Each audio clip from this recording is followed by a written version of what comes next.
Kipai ba kajala khamtam kitu ki basong basa harilum jantia shen ken sayo ban panokam no ko surok jawai bypass ka balak milanti ban patrekam hobnai no pra mentaus nam hadin ka jingla jurep yakane ka surok tulin lalap ba ka jing trai kalaya sat pat ka kam ka sa stang kat to kat ne nakalyang menteri katnat Piludi Road Dango belalaj ban jurep yakane ka surok hakalai trek mentau naiweng ulapan pau ka jing kemen hakabai dai ba ka jing sai so jong kani ka kam kani ka surok bypass ka sedang nadu ka snong thatlasken nakasurok National Highway 44E. Bat kan mi siya kasurok ba National Highway 44E kabahagjan kasnong nriw mer Juwai.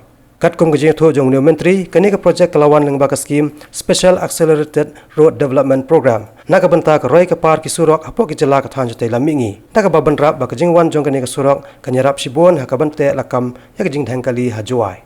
U Executive Engineer ka Piludi Road uba Esranja ulong baka jing no jing sap yakani ka project kapoi kumba saupun riu klor nripuai laktika ba ka jing zron jogani ka surok bypass kalong pra kilometer.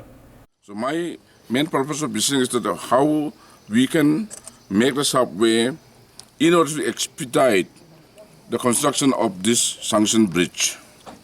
This is the main purpose of my visiting here today to Sangpung constituency.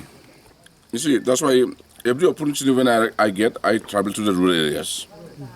So in order to know the first-hand knowledge, where the roads are really needed, in what way we can give services to the rural areas. That's my intention. Sitting in the secretariat alone will not help in solving the rural area programs. That's what my intention. Always whenever I get time, I visit to the spots and to the rural areas to assess the first-hand knowledge. So in what way we can improve.